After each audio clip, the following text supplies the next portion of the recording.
Followers को दिखाए जाते हैं और उनमें से ना कुछ काफी ज्यादा परेशान थे जो बट उनके हेड होता है ना वो बोलने लगता है कि तुम लोगों को ना परेशान होने की जरूरत नहीं है, मतलब कि मैंने कुछ काफी खतरनाक सा प्लान कर लिया। और बंदा काफी क्रीपी तरीके से हंसता है वहाँ पे। इसके बाद में स्कारलेट और उसकी टीम दिखाई जाती है जो कि पहाड़ के एकदम टॉप पे जा रहे थे, मतलब कि उसे क्रिस्टल के पास जो कि एक तरह से टाउन की रक्षा करता था। और डायना जो थी ना काफी ज्यादा थक गई थी और स्कारलेट बोलने लगता है कि बस मैं थोड़ा आगे और जाना है। और इसके बाद तभी लियो आता है डायना के पास और वो बोलते हैं कि क्या मैं तुम्हारी हेल्प कर सकता हूँ, लेकिन डायना ना काफी ज्यादा शर्माने लगती है और बोलते हैं कि नहीं मैं अपने आप कर सकती हूँ। और परेगस के जो नाइट्स होता है ना वो लोग भी काफी ज्यादा थक गए थे और वो मोटिवेट करने लगता है कि भाई तुम लोगों को क्या हो गया, आगे का इतनी जल्दी तुम लोग हार कैसे मान गए। और स्कारलेट भी ना उन सभी नाइट्स की ना काफी ज्यादा तारीफ करते हैं कि सच में तुम लोग काफी ज्यादा कमाल के हो, मतलब कि तुम लोग टाउन की रक्षा करते हो और ये काफी अच्छी बात है एक तरह से। और उसकी बात सुनकर ना नाइट्स भी ना काफी ज्यादा वहाँ पे ब्लश करने लगता है और सोचता है कि सच में कितनी ज्यादा बढ़िया है। और इसके बाद जूलियस और स्कारलेट दोनों एक साथ चलने लगते हैं और वही हंसी मजाक की बात करते हैं जहाँ पे स्कारलेट ना एक तरह से जूलियस का निकनेम रख देती है और जूलियस भी सोचता है कि भाई ये क्या क्या करेगी मेरे साथ। और इसके बाद तभी वहाँ पे वही फनी बंदा आ जाता है और वो ना काफी ज्यादा फ्लर्ट करने लगता है अगेन स्कारलेट के साथ। और सबसे पहले तो वो जूलियस और स्कारलेट की दोनों की तारीफ करता है और इसके बाद स्कारलेट बोलने लगता है कि मुझे ऐसा लगता है कि तुम बिल्कुल भी नहीं थके। और वो बंदा बोलता है कि हाँ मतलब कि ये तो मेरे लिए एकदम नॉर्मल सी बात है। और स्कारलेट ना काफी तारीफ करती है उसकी और वो बंदा बोलता है कि बस इतना ही, मतलब कि तुम्हें और तारीफ करना चाहिए मेरी। और इसके बाद तभी वो बंदा बोलने लगता है कि अगर मैं तुम्हें इतना ही पसंद आ गया तो प्लीज मुझे एक चांस दे दो। और स्कारलेट बोलने लगता है कि आखिरकार कौन सा चांस, और आपको तो पता ही है कि वो कौन सा चांस मांग रहा था। और इसके बाद तभी स्कारलेट के आसपास ना एक मक्खी उड़ने लगता है और स्कारलेट ना अपने मैजिक की मदद से ना उसको उड़ा देती है और लिटरली उसके साथ ना उस बंदे को भी उड़ा देती है स्कारलेट। और अभी फाइनली वो लोग ना चोटी पे आ गए थे और जितना भी नाइट्स होता है ना वो सभी ना वहाँ पे पहरा देने लगते हैं। और जूलियस बोलने लगता है कि सच में काफी ज्यादा खतरनाक सा लग रहा है और स्कारलेट से पूछने लगता है क्या क्या तुम क्या करने वाली हो। और वो बोलने लगता है कि तुम्हें ना अभी मुझे सेंट स्कारलेट बोलना चाहिए। और ये सुनकर लिटरली वहाँ पे जूलियस काफी ज्यादा हैरान हो जाता है कि आखिरकार क्या करने वाला है यहाँ पे। और वो उसके बाद ना पूछने भी लगता है क्या क्या तुम करने क्या वाली हो। और इसके बाद स्कारलेट वहाँ पे बताने लगते हैं कि चर्च है, सभी को लगता है कि यहाँ पे केवल एक सेंट है जो कि डायना है, बट रियलिटी तो ये है कि यहाँ पे दो सेंट है, मतलब कि मैं भी एक सेंट हूँ और डायना के पास कोई पावर नहीं है। और सभी लोगों को दिखाने के लिए कि हमारे पास कोई सेंट है, इस कारण डायना को हमने रख रखा है यहाँ पे और वो एक अगली जनरेशन है। और साथ ही वो बताने लगता है कि डायना जो है ना वो अभी तक प्योरीफाई करने के लिए ना एकदम रेडी नहीं हुई है, मतलब कि प्योरीफाई नहीं कर पा रही है जेम को। तो मुझे ऐसा लगता है कि इस काम के लिए मैं बनी हूँ। और वो ना जेम्स के टाइम को ना एक तरह से पास्ट में कर देगी, मतलब कि टाइम घुमा देगी जिस कारण वो जेम ना एकदम से पहले की तरह प्योरीफाई हो जाए। और इसके बाद वो ना अपना मैजिक स्टार्ट करती है और वो चीज देख के ना डायना को काफी ज्यादा कमाल का लगता है, मतलब कि सोचती है कि सच में काफी कमाल किया है। और साथ ही परेगा जो होता है ना वो भी अभी डायना की ना काफी ज्यादा तारीफ कर रहा होता है, मतलब स्कारलेट की काफी ज्यादा तारीफ कर रहा होता है। और इसके बाद डायना ना रिवर्स टाइम मैजिक का इस्तेमाल करती है और उस स्टोन को ना एकदम प्योरीफाई कर देती है जैसा वो पहले था। और उसकी पावर्स को देखने के बाद ना लियो भी लिटरली वहाँ पे काफी ज्यादा हैरान होता है। और इसके बाद जूलियस बताने लगता है कि एक तरह से डायना को ना गिफ्ट मिल रखा है ब्लेसिंग का, बट उसका जो रिवर्स टाइम है ना वो काफी ज्यादा स्पेशल हो जाता है और एक इस मैजिक की वजह से ना वो सेंट कहला सकती है अपने आप को। और इसके बाद वो दोनों ना ऐसे थोड़ा बहुत वहाँ पे बातचीत करते हैं, मतलब कि लियो और जूलियस आपस में बातचीत करते थोड़ी बहुत। और इसके बाद डायना ना स्कारलेट के पास आती है और वो बताती है कि सच में आपने काफी ज्यादा कमाल किया। और स्कारलेट बोलने लगती है कि तुम्हें कुछ हुआ है क्या। और डायना बताने लगती है कि सच बताओ तो मुझे काफी ज्यादा बुरा लग रहा है कि मैं कुछ भी नहीं करवा पा रही हूँ। और स्कारलेट बोलने लगता है कि तुम्हें ना फिक्र करने की जरूरत नहीं है, मतलब कि तुम्हारी पावर्स को रिस्टोर करने के लिए मुझे जो भी करना होगा मैं करने के लिए एकदम रेडी हूँ। और साथ ही मुझसे जो भी कुछ हो पाएगा ना मैं तुम्हारी मदद हर चीज में करूंगी। और उसकी बातें सुनने के बाद ना डायना को भी काफी अच्छा लगता है। और इसके बाद हमें वही मिस्टीरियस सा बंदा दिखाया जाता है जो कि स्कारलेट के साथ फन करता है और अभी सच में काफी वियर्ड सा लग रहा था। और मैं आपको बोल रहा हूँ कि भाई इस बंदे में कुछ ना कुछ तो गड़बड़ है। और इसके बाद हमें जूलियस का सीन दिखाया जाता है और बंदा ना काफी ज्यादा परेशान था। और इसके बाद तभी हमें पास्ट का सीन दिखाया जाता है जहाँ पे उसके पास ना शिगार्ड का कॉल आता है और वो बताता है कि पालनिया के जो फॉलोवर्स है ना वो एक तरह से काफी ज्यादा एंजॉय कर रहे हैं और मुझे समझ में नहीं आ रहा कि आखिरकार वो लोग ऐसा कर क्यों रहे हैं। और तभी लियो बोलता है कि जूलियस तुम्हें कुछ हुआ है क्या। और जूलियस बोलता है कि ऐसा कुछ भी नहीं है, मतलब कि मैं यहाँ पे फन कर रहा हूँ बस। और लियो भी बताने लगता है कि तुमने सही कहा, मतलब कि अचानक से स्नो गिरने लगा और ये काफी कमाल का लग रहा है। और जूलियस बोलने लगता है कि तुमने ये तो सही बोला, बट मुझे ऐसा लगता है कि तुम्हारी बहन को ठंड से काफी ज्यादा प्रॉब्लम है। और स्कारलेट बोलने लगता है कि तुम्हें बकवास करने की जरूरत नहीं है, मतलब कि वह ऐसे मजे करने लगता है इसके बाद थोड़ा बहुत। और इसके बाद वो सभी लोग ना टाउन के अंदर पहुंचते हैं और वो लोग काफी ज्यादा हैरान हो जाते हैं क्योंकि कोई भी ना उनका वेलकम करने के लिए नहीं आता और ये सोचते रहते हैं कि आखिरकार ऐसा क्यों हो रहा है। और तभी उनके पास ना काफी ज्यादा पालनिया के फॉलोवर्स आ जाते हैं और वो बताने लगते हैं कि तुम्हें ना हमसे और भी छिपाने की जरूरत नहीं है चीजें, मतलब कि हमें पता चल चुका है कि डायना सेंट नहीं है। और ये सुनने के बाद वहाँ पे सभी काफी ज्यादा हैरान होते हैं और मुझे पता है कि तुम सभी ना उसको छिपाने की कोशिश कर रहे हो कि वो एक सेंट है, बट ऐसा कुछ भी नहीं है। और मुझे ऐसा लगता है कि तुम्हें ना अपना खेल अभी बंद कर देना चाहिए। लेकिन परेगस बोलने लगता है कि भाई तू गलत सोच रहा है, ऐसा कुछ भी नहीं है, हम यहाँ पे केवल टाउन की रक्षा करने की कोशिश करते हैं। और तभी लियो भी बताने लगता है कि तुम्हें पता है कि अगर हम प्योरिफिकेशन नहीं करेंगे तो आखिरकार इस टाउन के साथ क्या होगा, मतलब कि तुम्हें हिस्ट्री काफी अच्छे तरीके से पता है, तो तुम्हें ना हमारे बीच में नहीं आना चाहिए एक तरह से। और इसके बाद तभी बंदा बोलने लगता है कि तुम्हें ना फिक्र करने की जरूरत नहीं है, मतलब कि अभी हमारे पास अपनी रियल की गॉडेस है, तो तुम्हें ना कुछ भी सोचने की हमारे जरूरत नहीं है। और ये सुनने के बाद लियो काफी ज्यादा हैरान हो जाता है कि आखिर तुम किस गॉडेस की बात कर रहे हो। और इसके बाद फाइनली वहाँ पे टेरनीजा की एंट्री होती है और वो बताने लगते हैं कि सच में मुझे तुम लोगों से मिलकर काफी ज्यादा अच्छा लगा और खासकर विलन स्कारलेट तुमसे मिलकर तो और भी ज्यादा। और इसके बाद स्कारलेट भी बोलने लगता है कि मुझे भी तुझसे मिलकर काफी ज्यादा अच्छा लगा, मतलब कि तूने काइल को तो काफी गंदी तरीके से पिटवा दिया मेरे हाथ से। और इसके बाद पॉप बोलने लगता है कि आखिरकार तुम होती कौन हो हमारे गॉड से इस तरीके से बात करने वाली। और स्कारलेट बोलने लगता है कि आखिरकार तुम हो कौन। और जूलियस बताता है कि वो ना पॉप एक तरह से इस चर्च का। और इसके बाद बाद वो ना जूलियस के कान में कुछ चीजें बताने लगता है उसके बारे में, और वो पादरी भी बोलने लगता है, मतलब कि पॉप बोलने लगता है कि तुम्हें ना मेरे सामने बोलना चाहिए, मतलब कैसे फुसफुसा के नहीं बात करना चाहिए। और इसके बाद तभी टैनेजा ना अपनी पावर्स का इस्तेमाल करती है और लिटरली वहाँ पे जितने भी पादरी होते हैं ना, पॉप होता है ना, वो सभी ना एक तरह से टैनेजा के प्यार में गिर जाते हैं, उसके चाम में गिर जाते हैं। और इसके बाद तभी जूलियस बोलने लगता है कि सभी को ना अपनी नाक बंद कर लेनी चाहिए, और स्कारलेट की टीम के जितने भी बंदे होते हैं ना, वो सभी लोग अपनी नाक बंद कर लेते हैं, मतलब कि लड़के लोग खासकर। और टैनेजा भी बोलने लगते हैं क्या तुम्हें मेरी चाम ब्लेसिंग कैसी लग रही है। और स्कारलेट बताने लगता है कि अच्छा वो यही मैजिक है जिस कारण तुमने लूकस को अपने कंट्रोल में लिया था। और टैनेजा बताने लगता है कि हाँ तुमने सही कहा।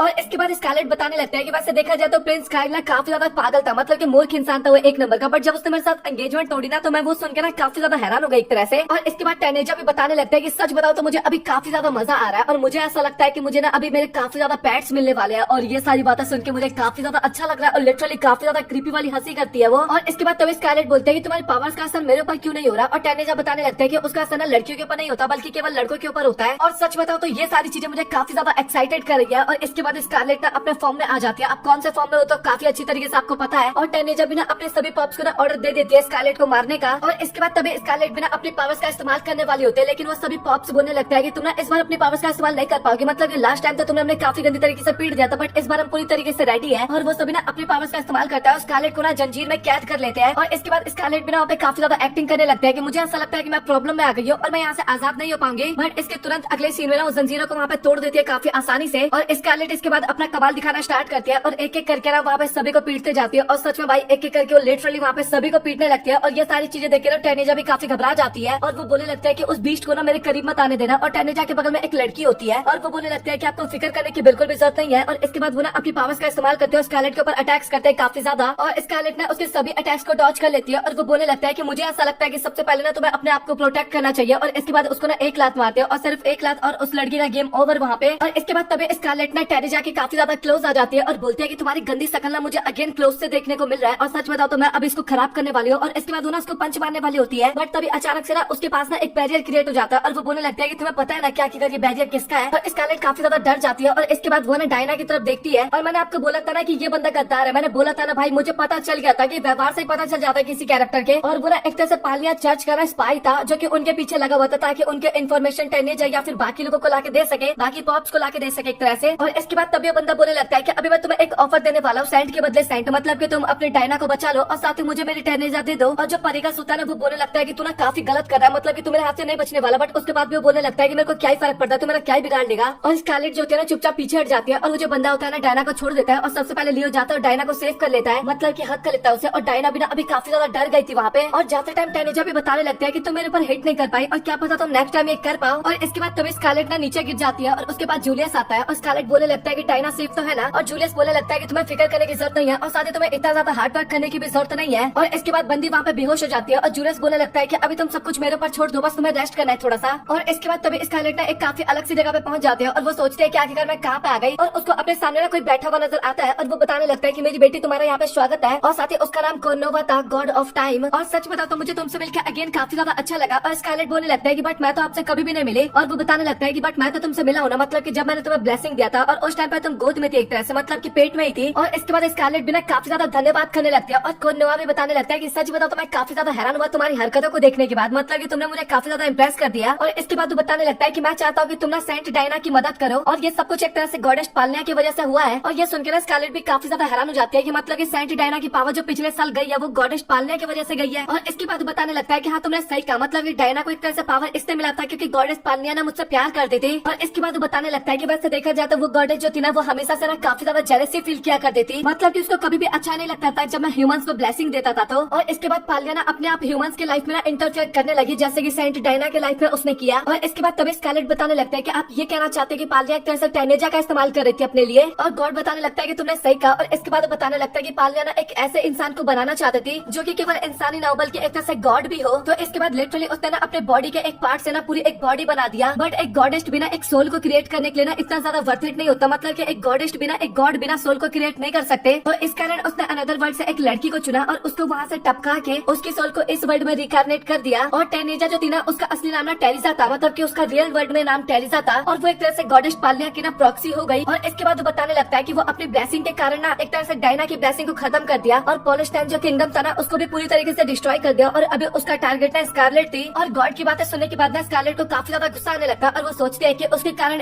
स्कारलेट इतना ज्यादा सफर कर रही है, मतलब कि सेंट डायना और साथ ही पूरा टाउन भी सफर कर रहा है। और सच बताओ तो पालना गॉड ना एक विच है। और इसके बाद तभी जो क्रॉनिस गॉड होता है ना, वो इसके बाद स्कारलेट को कुछ देते हैं और स्कारलेट बोलने लगता है कि आखिरकार ये है क्या, और वो बताने लगता है कि टाइम कॉल्ड पॉकेट वॉच है। और वो बताने लगता है कि इसकी मदद से ना तुम डायना की पावर को ना वापस ला सकते हो। और इसके बाद वो ना एक और गिफ्ट देता है और अब स्कारलेट को लिटरली भाई वो काफी ज्यादा पावरफुल कर दिया था। और वो बताने लगता है कि मुझे ऐसा लगता है कि तुम्हें अपनी नई पावर्स का इस्तेमाल करना चाहिए। और इसके बाद स्कारलेट अपनी नई पावर्स का इस्तेमाल करती है और वो ना गॉडेस क्रोनो को ना काफी ज्यादा धन्यवाद करती है। गॉड था मतलब गॉडेस नहीं था, वो लड़की नहीं थी, एक तरह से वो लड़का था, तो काफी ज्यादा धन्यवाद करती है। तो इसी के साथ ये एपिसोड यहाँ पे होता है खत्म। सो आप लोग कमेंट सेक्शन में बताओ कि आप लोगों को आज का एपिसोड कैसा लगा। अगर आप लोगों को वीडियो पसंद आए तो वीडियो को लाइक कर देना, साथ ही चैनल को सब्सक्राइब कर देना और थोड़ा वीडियो को हाइप भी कर देना। सो मिलता है आप लोगों से अगले वीडियो में, तब तक के लिए गुड बाय।